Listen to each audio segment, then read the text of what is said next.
الحمدللہ رب العالمین والصلاة والسلام علی خاتم النبیین اما بعد فاعوذ باللہ من الشیطان الرجیم بسم اللہ الرحمن الرحیم۔ پیارے پیارے اسلامی بھائیوں اور مدنی چینل کے ناظرین، سلسلہ ہے سلسلہ قادریہ کے مشائخ۔ الحمدللہ عز و جل پہلے 2 ایپیسوڈز میں بڑی کمال کی نورانی روحانی شخصیات کا ذکر ہوا۔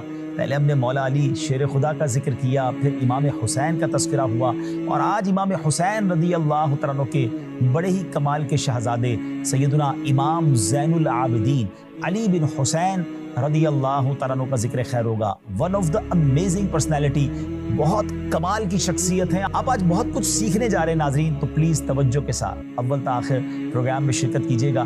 اس سے پہلے کہ میں حضرت علی بن حسین امام زین العابدین رضی اللہ تعالیٰ کی سیرت پر کچھ آپ کے سامنے عرض کروں، درود پاک کی فضیلت پر مشتمل کمال کی حدیث پاک سنیں۔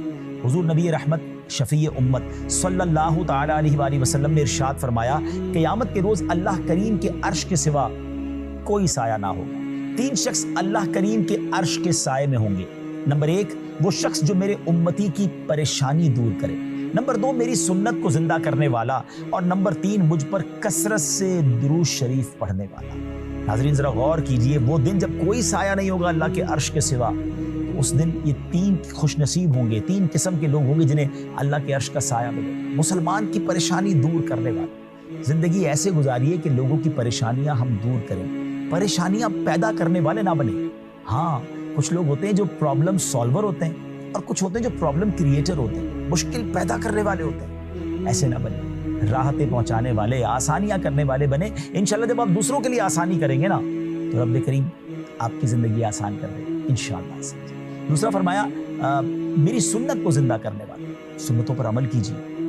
اور تیسرا کثرت سے درود پاک پڑھنے والا۔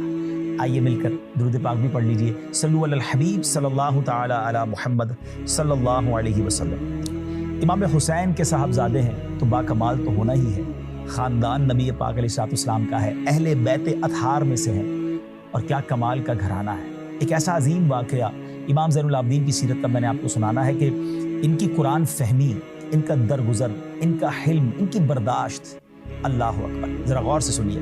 امام زین العابدین کی خادمہ وضو کروا رہی تھی اور پانی آپ کے ہاتھوں پر ڈال رہی تھی۔ اچانک اس کے ہاتھ سے برتن گر گیا اور اس سے آپ کا چہرہ زخمی ہو گیا۔ آپ نے جب سر اٹھا کر اسے دیکھا تو وہ خادمہ بھی کیسی کمال کی تھی کہ اس کو قرآن گویا کئی آیتیں یاد تھی، اسے ہو سکتا ہے پورا قرآن ہی یاد ہو۔ اس نے سورہ آل عمران کی آیت نمبر 134 کا یہ چھوٹا سا جو جز ہے یہ پڑھا، وَالْكَاظِمِينَ الْغَيْظَ، اور غصہ پینے والے۔ امام زین العابدین نے اپنا غصہ فوراً پی لیا، قابو کر لیا۔ تو اس نے پھر آیت کریمہ کا اگلا حصہ پڑھا، وَالْعَافِينَ عَنِ النَّاسِ، اور لوگوں سے درگزر کرنے والے۔ تو ارشاد فرمایا امام زین العابدین نے، اللہ تجھے معاف فرمائے، گویا آپ نے معاف بھی کر دیا۔ اب اس نے آیت کریمہ کا آخری حصہ پڑھا، واللہ یحب المحسنین، اور اللہ احسان کرنے والوں کو پسند فرماتا ہے۔ تو ارشاد فرمایا جا تو اللہ کی رضا کے لیے آزاد ہے۔ وہ گویا کنیز تھی، غلامی کی زندگی گزار رہی تھی، غلطی اس سے ہوئی تھی، مگر سبحان Allah end of the day result کیا آیا کہ آپ نے معاف بھی کر دیا بلکہ آزاد کر دیا۔ اللہ اکبر، کتنا بڑا درس ہے۔ پہلے تو قرآن فہمی دیکھیں، قرآن سے محبت دیکھیں، قرآن کے حکم پر عمل کرنے کا جذبہ دیکھیں، اور دوسرا پھر کیسی برداشت، کیسی معافی، کیسا درگزر۔ اے اہل بیت کے غلام کہلانے والوں، اے آل رسول کی غلامی کا دم بھرنے والوں، ہمیں بھی تو سوچنا ہے نا کہ ایک طرف تو ہم کہتے ہیں پنجتن کے غلام ہیں، سرکار کی آل کے غلام ہیں، اور ہونا بھی ہے، ان کی غلامی نہیں کریں گے تو کس کی کریں گے، لیکن سیکھنا بھی تو ہے نا ان کے نقش قدم سے کہ وہ غلطی کرنے والوں کو، تکلیف پہنچانے والوں کو معاف بھی کریں اور انعام بھی دیں، اور ہمارے گھر میں کوئی غلطی کر جائے، ہمارے ملازم میں کوئی غلطی کر جائے، ہم انتقام لیں، ہم بدلہ لیں، ہم برا بھلا کہیں۔ لوگ بعض اوقات اپنے ملازمین کو بہت کچھ کہہ جاتے ہیں، گالیاں تک دیتے ہیں، ہاتھ بھی اٹھا لیتے ہیں، اور غریب آدمی بعض اوقات کچھ کہتا نہیں، اسے پتہ ہے کہ اگر نوکری سے نکال دیا گیا تو اس غربت میں کہاں جاؤں گا، مگر دل وہ رکھتا ہے۔ ہاں اللہ کا بندہ وہ بھی ہے، نبی پاک کا امتی وہ بھی ہے۔ کسی ملازم، کسی غریب یا کسی رشتہ دار کا دل توڑنے کی اجازت کسی کو نہیں۔ آج دل توڑ دیں گے اور کل وہ اللہ کی بارگاہ میں کھڑا ہو گیا تو جواب کیا دیں گے؟ اپنی زوجہ کے ساتھ بھی اچھا برتاؤ ہی کرنا ہے. غلطی ہو جاتی ہے. ہاں میں نے اور آپ نے اگر شادی کی ہے تو کسی کمپیوٹر سے نہیں, ہم نے انسان سے کی ہے. انسان سے غلطی ہو جاتی ہے, ہو گئی غلطی تو معاف کیجئے نا, دل بڑا رکھیے. یہ ہے خاندان نبوت صلی اللہ علیہ وسلم کا خوبصورت انداز. امام زین العابدین علی بن حسین رضی اللہ تعالیٰ عنہ کی ولادت 38 سنہ ہجری میں مدینہ منورہ میں ہوئی. آپ کے والد بزرگوار حضرت سیدنا امام حسین رضی اللہ تعالیٰ عنہ اپنے والد ماجد مولا علی کرم اللہ تعالیٰ وجہہ الکریم کے لیے اپنے بچوں کے نام علی رکھتے تھے. اسی مناسبت سے امام زین العابدین کا نام بھی علی ہے اور کنیت ابو محمد, ابو الحسن, ابو القاسم اور ابو بکر ہے. جبکہ کثرت عبادت کے سبب آپ بہت عبادت کرتے تھے. آپ کا لقب سجاد, زین العابدین, سید العابدین اور امین ہے. آپ کی والدہ ماجدہ سیدتنا شہر بانو رضی اللہ تعالی عنہا فارس کے آخری بادشاہ یزدجرد کی بیٹی تھی. آپ رضی اللہ تعالی عنہ نے 2 سال تک اپنے دادا مولا علی شیر خدا کرم اللہ تعالی وجہہ الکریم کی آغوش عاطفت میں پرورش پائی. پھر 10 سال تک اپنے تایا جان امام حسن رضی اللہ تعالیٰ کے زیر سایہ رہے. تقریباً 11 سال اپنے والد ماجد امام حسین رضی اللہ تعالیٰ کی خدمت میں رہ کر تمام علوم کی منازل طے کی اور آپ کو خیر التابعین بھی کہا جاتا ہے. میدان کربلا کی طرف جانے والے حسینی قافلے میں آپ رضی اللہ تعالیٰ بھی شامل تھے, لیکن بیمار ہونے کی وجہ سے یزیدیوں نے آپ کو شہید نہ کیا. اور سبحان اللہ, یہ اللہ کی کیسی کرم نوازی تھی کہ پھر حسینی سید سادات کا, سیدوں کا جو سلسلہ ہے وہ آپ ہی کے ذریعے آگے چلا. صالح بن حسان کا بیان ہے کہ کسی نے حضرت سیدنا سعید بن مسیب رحمۃ اللہ تعالی سے پوچھا کہ آپ نے فلاں شخص سے بڑھ کر کوئی پرہیزگار دیکھا ہے؟ تو آپ نے اس سے پوچھا کہ تم نے علی بن حسین یعنی امام زین العابدین کو دیکھا ہے؟ اس نے عرض کی نہیں. تو اب حضرت سعید بن مسیب کہتے ہیں کہ میں نے حضرت علی بن حسین یعنی امام زین العابدین رضی اللہ تعالیٰ سے بڑھ کر کسی کو متقی اور عبادت گزار نہیں دیکھا. سیدنا امام زہری, سیدنا ابو حازم رحمۃ اللہ تعالیٰ علیہما فرماتے ہیں ہم نے سیدنا علی بن حسین سے افضل کوئی ہاشمی نہیں دیکھا. اللہ اکبر, کیسی عظیم ہستی تھی. اچھا, پھر آپ کے واقعات آپ کی زندگی کے کتنے خوبصورت ہیں. سیدنا امام زین العابدین رضی اللہ تعالیٰ عنہ سیدنا محمد بن اسامہ بن زید رحمۃ اللہ تعالیٰ کے پاس ان کے مرض الموت میں تشریف لائے تو وہ رونے لگے. آپ نے وجہ پوچھی, انہوں نے عرض کی مجھ پر قرض ہے. پوچھا کتنا ہے؟ عرض کی 15,000 دینار. آپ نے فرمایا وہ میرے ذمے ہے, یعنی جان جا رہی ہے. آپ کے ایک چاہنے والے ہیں, ایک دوست ہیں, ایک مسلمان بھائی ہیں, وہ اس لیے رو رہے ہیں کہ میں قرض دار مر رہا ہوں. آپ نے کہا گھبراؤ نہیں, وہ قرض میں ادا کروں گا. 2 باتیں سیکھنے کو ملی ناظرین کہ قرض اپنے اوپر لے کر دنیا سے جانا اچھا نہیں. ان کو فکر تھی اور ایسی روایتیں بھی ملتی ہیں کہ نبی پاک علیہ السلام سے عرض کیا گیا کہ حضور کسی کی میت ہو گئی ہے, جنازہ پڑھائیں. اور جب نبی پاک کو پتہ چل گیا کہ اس پر قرض ہے تو آپ نے فرمایا میں اس کی نماز جنازہ نہیں پڑھاؤں. تو پتہ یہ چلا کہ قرض اول تو لینا نہیں چاہیے, لیں تو اسے دینے کی فکر ہو اور اسے جلدی لوٹانا چاہیے. آج کل کچھ لوگ قرض لیتے ہیں اور اس کے بعد پیسے ہوتے ہوئے بھی نہیں لوٹاتے. اگر آپ کی نیت سچی ہو نا ناظرین تو اللہ غیب سے مدد فرماتا ہے. قرض اتارنے کی سچی نیت ہونی چاہیے. اسٹرگل کیجئے, کوشش کیجئے اور انشاءاللہ اتارنا شروع کیجئے, اللہ غیب سے مدد فرمائے. اور دوسری بات کہ امام زین العابدین کی سخاوت کیسی ہے کہ پورا قرضہ ہی اپنے اوپر لے لیا. یہ بھی بہت پیارا انداز ہے کہ کسی مسلمان کی تکلیف کو دور کرنا چاہیے. سبحان اللہ. آپ کا خوف خدا کیسا تھا؟ آپ رضی اللہ تعالیٰ کے بارے میں آتا ہے کہ جب وضو کرتے تھے نا تو خوف خدا سے آپ کا چہرہ پیلا پڑ جاتا.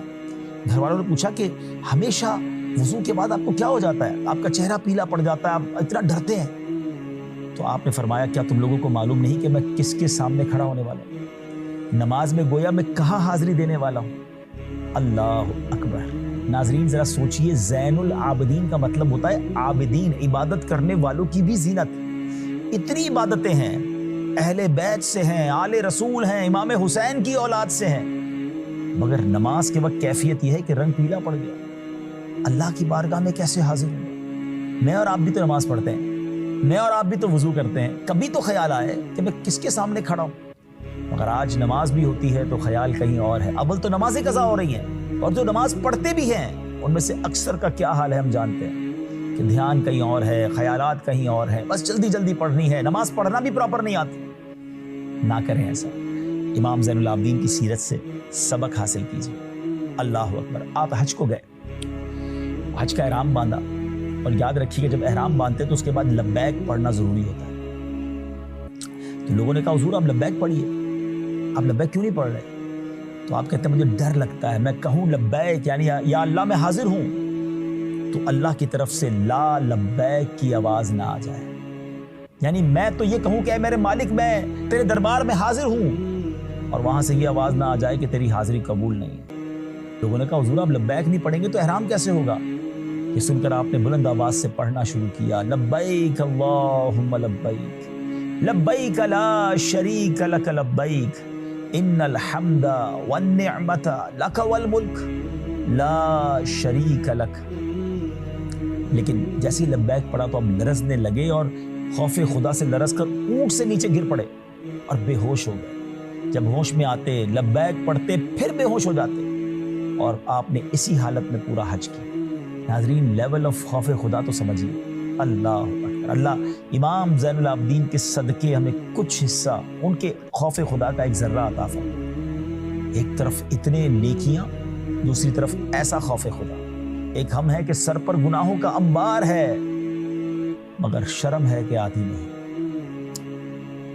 ہائے امام زین العابدین کی اونٹنی ایک بار اس نے شوخی کرنا شروع کی اچھل کود شروع کی تو آپ نے اسے بٹھایا اور کوڑا دکھایا اور فرمایا سیدھی ہو کر چلو ورنہ یہ دیکھ لو.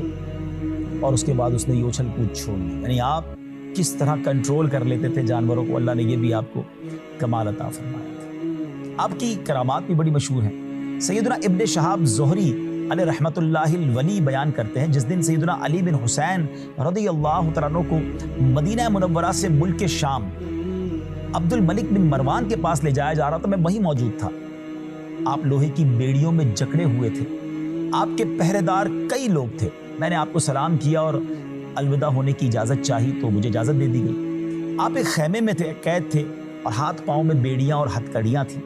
آپ کو اس حال میں دیکھ کر میں نے روتے ہوئے عرض کی کاش آپ کے بدلے مجھے قید کر دیا جاتا اور آپ سلامت رہتے. حضرت سیدنا علی بن حسین نے فرمایا اے زہری کیا تم یہ سمجھتے ہو کہ میں اس حالت میں اذیت میں ہوں؟ اگر میں چاہوں تو یہ فوراً کھل جائیں. یہ چیزیں تو ہم جیسے لوگوں کو اللہ عز و جل کا عذاب یاد دلاتی ہیں. یہ کہہ کر آپ نے بیڑیوں اور ہتھکڑیوں سے خود کو آزاد کرتے ہوئے فرمایا اے زہری میں اس حالت میں مدینہ منورہ سے 2 منزلیں زیادہ نہیں چلوں گا. اللہ اکبر. سیدنا ابن شہاب زہری رحمۃ اللہ تعالی علیہ فرماتے ہیں کہ ابھی 4 راتیں ہی گزری تھی ان پر مقرر پہرے دار انہیں تلاش کرنے کے لیے مدینہ منورہ پہنچ گئے لیکن ان کو نہ پایا. پہرے داروں نے ان کے بارے میں پوچھا تو ایک نے مجھے بتایا کہ ہم ان کے پیچھے پیچھے چل رہے تھے. ایک جگہ پڑاؤ کیا ہم ارد گرد پہرا دے رہے تھے کوئی سویا بھی نہیں تھا.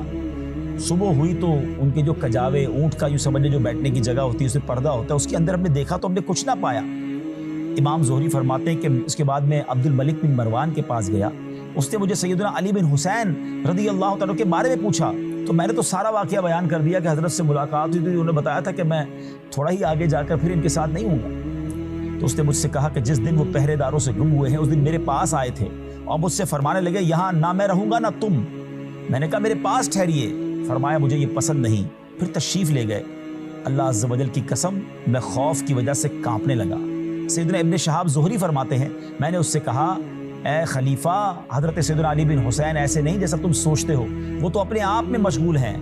عبد الملک بن مروان نے کہا ان کی مشغولیت کتنی اچھی ہے. اللہ اکبر. سیدنا ابن شہاب زہری جب بھی ان کا تذکرہ کرتے تو رو پڑتے اور انہیں زین العابدین کے لقب سے یاد کرتے. یہ دنیا کی ہتھکڑیاں یہ دنیا کی قیدیں اللہ والوں کے لیے کچھ نہیں ہے. یہ ان پر آزمائشیں ہوتی ہیں اور ان آزمائشوں پر بھی وہ صبر کر رہے ہوتے ہیں اور اللہ کی رضا حاصل کر رہے ہوتے ہیں. سبحان اللہ. آپ کس طرح چھپا کر اللہ کی راہ میں خرچ کرتے تھے. جب آپ کا وصال ہوا تو پتہ چلا کہ آپ اہل مدینہ کے 100 گھروں کی کفالت کرتے تھے. آپ کے انتقال تک وہ گھر والے بھی جان سکے کہ ہماری مدد کون کرتا ہے. عمر بن ثابت کا بیان ہے کہ جب سیدنا علی بن حسین امام زین العابدین رضی اللہ تعالیٰ عنہ کا وصال ہوا اور آپ کو غسل دیا گیا تو پیٹھ مبارک پر سیاہ نشانات تھے. لوگوں نے پوچھا کہ یہ نشانات کیسے ہیں. بتایا کہ رات کے اندھیرے میں آٹے کے تھیلے کمر پر اٹھا کر مدینہ منورہ کے فقراء پر صدقہ کرنے کے لیے لے جاتے تھے. اللہ آئے پیٹھ پر نشان ہو گئے تاکہ غریبوں کے گھروں پر رات کے اندھیرے میں جا کر سامان پہنچایا تھا. سیدنا محمد بن اسحاق رحمۃ اللہ تعالی بیان کرتے ہیں کہ مدینہ طیبہ میں ایسے لوگ بھی رہتے تھے جنہیں معلوم نہ تھا کہ ان کے رزق کا بندوبست کہاں سے ہو رہا ہے. جب امام زین العابدین کا انتقال ہوا تو لوگوں کو پتہ چلا کہ یہ تو ان کے پاس سے آتا تھا، کیونکہ اس کے بعد وہ جو مدد آتی تھی، جو رزق آتا تھا، وہ آنا بند ہو گیا۔ اللہ اکبر۔ حضرت ابن عائشہ رحمۃ اللہ تعالی علیہ ان کے والد محترم بیان کرتے ہیں، میں نے اہل مدینہ کو یہ کہتے سنا کہ جب تک سیدنا علی بن حسین بقائد حیات تھے ہم نے پوشیدہ صدقہ نہ کھویا، یعنی پوشیدہ طور پر کچھ نہ کچھ ملتا رہتا تھا۔ کاش ہم بھی سیکھیں اس سے، مدد بھی کرتے ہیں تو جتاتے ہیں، اور جناب وہ کہتے ہیں نا نیکی کر دریا میں ڈال، اب تو نیکی کر سوشل میڈیا پہ ڈال۔ کسی کی مدد بھی کرنی ہے تو اس بیچارے کی تصویر بھی لگانی ہے، نہ کریں ایسے۔ ایک بات کہوں آپ سے، چیک کیجئے نا، میں بھی کروں آپ بھی کریں، ایسی کتنی نیکیاں ہیں ہمارے پاس جو صرف میں جانوں، میرا رب جانے۔ اللہ کو بڑا پسند ہے وہ شخص جو پوشیدہ صدقہ کرے، پتہ بھی نہ چلے۔ تو زندگی میں کچھ ایسی نیکیاں ضرور کیجیے جو صرف میں جانوں اور میرا رب جانے۔ آپ کی شہادت 58 برس کی عمر محرم الحرام 94 میں ہوئی اور آپ کو زہر دیا گیا، جس کی وجہ سے آپ شہادت کے منصب پر فائز ہو کر مدینہ منورہ ہی میں جنت البقیع میں آرام فرما ہے۔ قیامت کے دن آپ کو کیا مرتبہ ملے گا؟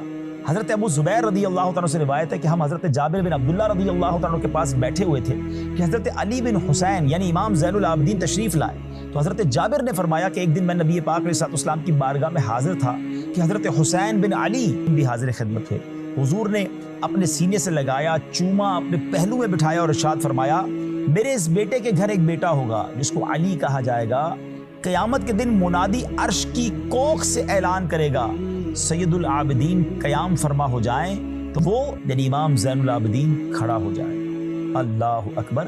قیامت کے دن بھی ان کے مرتبوں کا اعلان ہے۔ تو ناظرین، بہت کمال کی ہستی اور قادریوں کو مبارک ہو کہ ہمارے سلسلے کے مشائخ میں یہ عظیم ہستی بھی موجود ہے۔ اللہ امام زین العابدین رضی اللہ تعالیٰ کے قبر منور پر، مزار پر کروڑوں رحمتوں کی بارش نازل فرمائے اور ان کے فیض و برکات ہم سب کو نصیب فرمائے، اور ہمیں بھی ان کے نقش قدم پر چل کر خوب عبادتیں کرنے کی، غریبوں کی مدد کرنے کی توفیق نصیب فرمائے۔ آمین بجاہ النبی الامین صلی اللہ تعالی علیہ وسلم۔